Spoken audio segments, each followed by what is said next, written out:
क्या मोदी सरकार आरक्षण विरोधी है? क्या मोदी सरकार SC, ST और OBC के आरक्षण के खिलाफ है?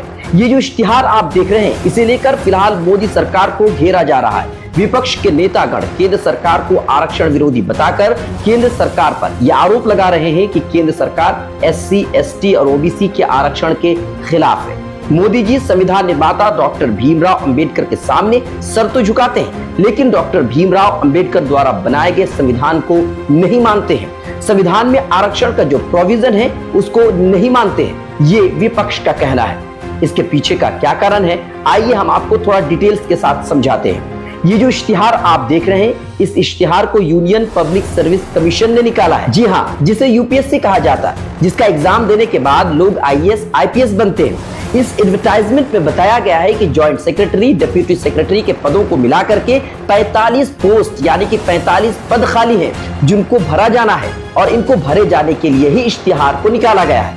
अब आप सोच रहे होंगे कि इसमें बुरा क्या है, आखिर मोदी जी को लोग आरक्षण विरोधी क्यों मान रहे हैं, आखिर मोदी जी पर आरक्षण विरोधी का आरोप क्यों लग रहा है। सरकार तो नौकरी दे रही है और ये तो बहुत अच्छी बात है, पर सवाल नौकरी देने का नहीं है, सवाल कुछ और है। सवाल ये है कि ये जो 45 नियुक्तियां की जाएंगी उसमें आरक्षण नहीं होगा।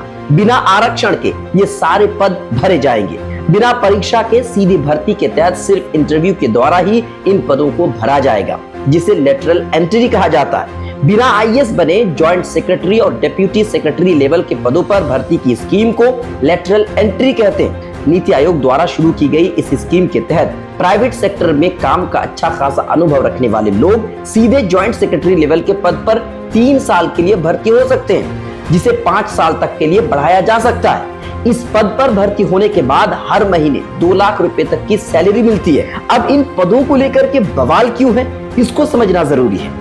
दरअसल बात यह है कि ये जो पद खाली हैं, जिनको भरा जाएगा, इसमें आरक्षण नहीं होगा, किसी भी पद पर आरक्षण नहीं होगा और इसी वजह से विपक्ष इसे आरक्षण विरोधी मान रहे हैं, आरक्षण पर हमला बताते हैं। विपक्ष को लगता है कि डायरेक्ट भर्ती इसलिए कराया जा रहा है ताकि केंद्र सरकार अपनी विचारधारा के लोगों को इन पदों पर बिठा सके और वो भी डायरेक्ट बिठा सके।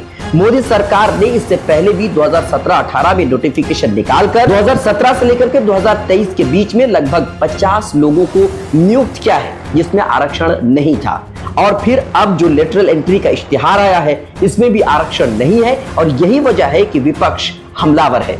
इस मामले को लेकर के भीम आर्मी चीफ चंद्रशेखर आजाद ने केंद्र सरकार पर संविधान की हत्या करने का आरोप लगाया है। उन्होंने ट्वीट करते हुए लिखा है कि केंद्र सरकार अपने विचारधारा के 45 लोगों को बिना कोई परीक्षा पास किए बैकडोर से मंत्रालय में बिठाने के लिए एक बार फिर से विज्ञापन निकाल दिया है, जिसमें किसी भी पद पर कोई आरक्षण नहीं।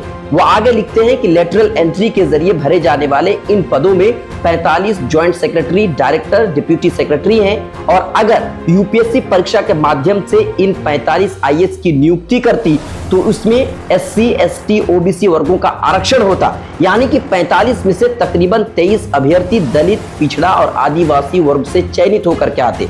लेकिन आरक्षण और संविधान विरोधी केंद्र की भाजपा सरकार ने चोर दरवाजे यानी कि बैकडोर से खास जातियों और विचारधारा की चहेतों को मंत्रालय में बिठाने का प्रबंध कर लिया है।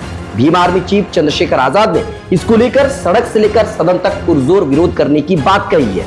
इस मुद्दे को लेकर के तेजस्वी यादव ने भी सोशल मीडिया के फेसबुक पेज पर एक लंबा चौड़ा पोस्ट करते हुए प्रधानमंत्री मोदी समेत बिहार के NDA में शामिल सभी पार्टियों पर SC, ST और OBC के अधिकारों की बंदरबाट का आरोप लगाया है। साथ ही वो लिखते हैं कि देश की 90% आबादी का हक खाने वालों को जनता कभी माफ नहीं करेगी। कांग्रेस ने भी इस लेटरल एंट्री को लेकर के ट्वीट करते हुए लिखा है कि भाजपा ने एक बार फिर से आरक्षण पर वार किया है। मोदी सरकार ने केंद्र में joint secretary, director, deputy secretary के करीब 45 पद भरने के लिए लेटरल एंट्री का विज्ञापन निकाला है, लेकिन इसमें OBC, ST, SC और EWS का आरक्षण नहीं है। सवाल यह है, ऐसा क्यों? क्योंकि मोदी सरकार और बीजेपी जानबूझ करके नौकरियों में ऐसे विकल्प ला रही है जिसमें आरक्षण से SC, ST, OBC वर्गों को दूर रखा जा सके। मोदी सरकार का यह कदम संविधान पर हमला है। आपको बताता चलूं कि IAS अधिकारी ही आगे चल करके केंद्र सरकार में सेक्रेटरी, ज्वाइंट सेक्रेटरी जैसे पदों पर काम करते हैं, जो देश के प्रशासनिक पदों में सबसे अधिक पावर वाली पोस्ट मानी जाती है। इस पर आपके क्या राय, आप हमें कमेंट करके बताइए। लाइक, शेयर, फॉलो नहीं किया तो जरूर